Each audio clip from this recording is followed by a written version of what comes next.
আসসালামু আলাইকুম ওয়া রাহমাতুল্লাহি ওয়া বারাকাতুহু। প্রিয় মুসলমান দেশবাসী, প্রশ্ন যখন ঈমান নিয়ে, তখন আর ঈমানদারদের বসে থাকার কোনো সুযোগ নাই।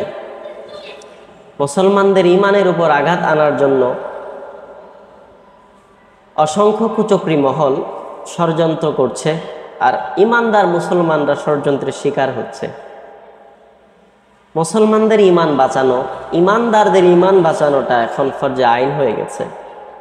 যদি বিষয়গুলো নিয়ে সাধারণভাবে দেখা হয়, তাহলে মানুষের ঈমান নিয়ে বেঁচে থাকা কষ্টসাধ্য হবে। যেমন আল্লাহর প্রিয় রসুল সাল্লাল্লাহু তাআলা আলাইহি ওয়াসাল্লামের ব্যাপারে যখন প্রশ্ন আসে যে রসুল সাল্লাল্লাহু তাআলা আলাইহি ওয়াসাল্লাম নবী হওয়ার পূর্বে কোন ধর্ম গ্রহণ করেছিলেন, কোন ধর্মের ধার্মিক ছিলেন, কোন ধর্ম পালন করতেন,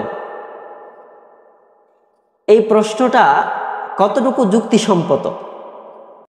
প্রশ্ন হলো, নবুয়তের পূর্বে রাসূল আকরাম সাল্লাল্লাহু আলাইহি ওয়াসাল্লাম কোন ধর্ম পালন করতেন? গুরুত্বপূর্ণ প্রশ্ন। নবুয়তের পূর্বে আমাদের প্রিয় নবী সাল্লাল্লাহু আলাইহি ওয়াসাল্লামের ধর্ম কি ছিল? কিন্তু দুঃখজনক বিষয় হচ্ছে এটাই যে প্রশ্নটা যুক্তিসঙ্গত নয়। প্রশ্নের জবাব তো অনেক দূরের বিষয়। কিভাবে? শ্বশুরকে যদি বলা হয়, প্রশ্ন করা হয় যে বাবাজি, আপনি আপনার বিয়ের পূর্বে স্ত্রীর মতো কোন নারীর সাথে রাত্রি যাপন করেছেন? মুসলমান বলুন তো, এই প্রশ্নটা কি যুক্তিসঙ্গত? কোশ্চিন কালেও নয়। ঠিক তেমনি ভাবে আল্লাহর প্রিয় নবী নবুয়তের পূর্বে কোন ধর্মে পালন করতেন, এই প্রশ্নটাও যুক্তিসঙ্গত নয়। কারণ আমার নবীকে সৃষ্টি করার সাথে সাথে আমার আল্লাহ তাআলা সকল নবীর পূর্বে নবুয়ত দান করেছেন। তো আমার নবীকে যখন নবুয়ত দান করেছেন, তিনি নবী, তিনার কাছে ধর্ম আছে, আল্লাহ তাআলা দান করেছেন সবার পূর্বে। অন্য নবীর ধর্ম পালন করার তো প্রশ্নই আসে না। যেখানে অন্যান্য নবীগণ আমার নবীর উম্মত হয়ে আমার নবীর ধর্ম পালনের জন্য আল্লাহর দরবারে দোয়ার আরজি পেশ করতেন, সেখানে আমার নবী অন্য নবীর ধর্ম পালন করবে, কথাটা কোনো ঈমানদার মুসলমানদের সিনায় প্রশ্ন হিসেবে জাগরিত হতে পারে। এটা দুঃখজনক বিষয়। মুসলমান, বোঝাতে চাচ্ছিলাম, বর্তমান সোশ্যাল মিডিয়ায় যে কথাটার ব্যাপক প্রচলন হচ্ছে, প্রশ্নটা প্রথমত নবুয়ত নিয়ে ছিল না। প্রশ্নটা ছিল নবী নবুয়তের পূর্বে কোন ধর্ম গ্রহণ করেছেন। ইতিমধ্যে আমি জবাব দিয়েছি। কোরআনে পাকে অসংখ্য আয়াত আছে। যেমন সূরা ইমরানের ৮১ নম্বর আয়াতের মধ্যে আল্লাহ তাআলা এটা সুন্দরভাবে ব্যক্ত করেছেন। সমস্ত নবীদেরকে নিয়ে রূহের জগতে আল্লাহ তাআলা সমস্ত নবীদেরকে একসাথে করেছেন আলাইহিমুসসালাম।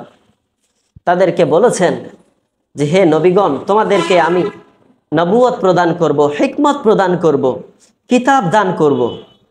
কিন্তু শর্ত হচ্ছে, যখন আমার নবী, সুবহানাল্লাহ, যখন আমার প্রিয় নবী তোমাদের কাছে দুনিয়াতে তাশরিফ নিয়ে আসবেন, তাকে সাহায্য করতে হবে, তার প্রতি ঈমান আনতে হবে। তোমরা যদি রাজি থাকো, সাক্ষী হয়ে যাও। তোমরা কি রাজি আছো? সকল নবী আম্বিয়ে ইকরাম আলাইহিস সালাম ক্বালু ফাআকরারনা, তারা বলেছিলেন, সকল নবীগণ বলেছিলেন, আমরা সাক্ষী হয়ে গেলাম, আমরা এটা স্বীকার করে নিলাম। আল্লাহ তাআলা বলেছেন যে তোমরা যেহেতু স্বীকার করে নিয়েছো, তোমরা সাক্ষী হয়ে যাও এবং আমিও তোমাদের সাথে সাক্ষী হয়ে গেলাম। এটা কোরআনে পাকের মধ্যে সূরা ইমরানের ৮১ নম্বর আয়াতে আল্লাহ তাআলা সুন্দরভাবে ঘটনাটা উপস্থাপন করেছেন। মুসলমান, কোরআনের আয়াত কি অস্বীকার করা যাবে? কেউ যদি কোরআনের আয়াত নয়, একটা শব্দকে যদি বিশ্বাস না করে, তাহলে কি তার ঈমান থাকবে? আদৌ ঈমান থাকবে না, ঈমানের ছিটা ফুটাও থাকবে না। সুতরাং এই আয়াতে পাকের উপর আমাদেরকে ঈমান আনতে হবে। যদি আপনি এই আয়াতে পাকের উপর ঈমান আনেন, দেখতে পাবেন যে আমার নবী নবুয়তের পূর্বে অন্য ধর্ম গ্রহণ করার বিষয়টা তো অনেক দূরের বিষয়। আমার নবী নবী হয়েছেন 40 বছর বয়সে, এই প্রশ্নটাও দুঃখজনক, বিভ্রান্তিমূলক একটা প্রশ্ন এবং উম্মতের জন্য একটা হাস্যকর এবং মুসলমানদের জন্য তাদের ঈমানের প্রতি চরম একটা চক্রান্ত স্বরূপ মনে করছি আমি। কারণ গ্রহণ করে যারা মাযহাবকে অস্বীকার করে, তাদের লিডার নাসিরউদ্দিন আলবানী পর্যন্ত এই হাদিসকে সহিহ বলেছেন। হাযাল হাদিসু হাসানুন সহিহুন। কোন হাদিস? হযরতে আবু হুরায়রা রাদিয়াল্লাহু তাআলা আনহু থেকে বর্ণিত।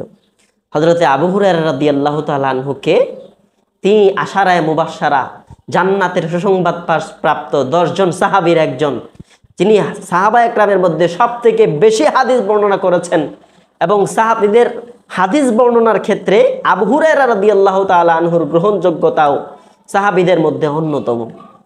হযরতে আবু হুরায়রা রাদিয়াল্লাহু তাআলা আনহু থেকে এই হাদিস শরীফ বর্ণিত। আবু হুরায়রা রাদিয়াল্লাহু তাআলা আনহু বর্ণনা করেন, সাহাবায়ে কেরাম প্রশ্ন করলো, ক্বালু ইয়া রাসূলুল্লাহ সাল্লাল্লাহু তাআলা আলাইহি ওয়াসাল্লাম মাতা ওয়াজাবাত লাকান নাবুওয়াহ। আল্লাহর রাসূল সাল্লাল্লাহু আলাইহি ওয়াসাল্লামকে সাহাবায়ে কেরাম প্রশ্ন করলেন, ইয়া রাসূলুল্লাহ, আপনার জন্য নবুয়তকে কখন নির্ধারণ করা হয়েছে? অর্থাৎ হুজুর, আপনি কখন থেকে নবী? আল্লাহর প্রিয় রাসূল এটা বলেননি যে আমার বয়স যখন 40 তখন আল্লাহ তাআলা আমাকে নবী বানিয়েছেন, এটা কখনো বলেননি। পৃথিবীর কোনো হাদিস গ্রন্থের মধ্যে কোনো উলামায়ে দ্বীন প্রমাণই করতে পারবেন না যে আল্লাহর রাসূল এটা বলেছেন, অথবা কোরআনের এমন কোনো আয়াত আছে যে 40 বছর বয়সে আমার নবীকে আল্লাহ নবী বানিয়েছেন। আল্লাহর রাসূল সাল্লাল্লাহু আলাইহি ওয়াসাল্লাম বলেছেন, ক্বালা আদামু বাইনার রূহি ওয়াল জাসাদ। আমার রাসূল এটা বলেন নাই যে আল্লাহ তাআলা আমাকে 40 বছর বয়সে নবী বানিয়েছেন। আমার রাসূল এটা বলেছেন, হযরতে আদম সকল নবীদের, সকল মানুষের প্রধান, সকল মানুষের পিতা, হযরতে বাবা আদম, যার সৃষ্টে কোনো মানুষ সৃষ্টি হয় নাই, যার আগে কোনো মানুষ নাই, হযরত বাবা আদম আলাইহিস সালাম, তিনি যখন বাইনার রূহি ওয়াল জাসাদ, রুহু এবং শরীর, বডির মাঝামাঝি ছিলেন, অর্থাৎ আদম নবীর দেহের মধ্যে আল্লাহ তাআলা রুহু এখনো ফিট করেননি, তখন আমার নবী আল্লাহর দরবারে নবী হিসাবে মওজুদ ছিলেন। সুবহানাল্লাহ। প্রিয় মুসলমান ভাই, এই হাদিস শরীফটা সহিহ, এটা জয়ীফ নয়। আর নাসিরউদ্দিন আলবানী সহ হাজারো উলামায়ে কেরাম এই হাদিসের সনদের ব্যাপারে বলেছেন, হাযাল হাদিসু হাসানুন সহিহুন। এই হাদিসটা হাসান, এই হাদিসটা সহিহ, এর ব্যাপারে কোনো সন্দেহ পোষণ করা যাবে না। কি বোঝা গেল? আল্লাহর রাসূল নবী ছিলেন পৃথিবী সৃষ্টির শুরুতে।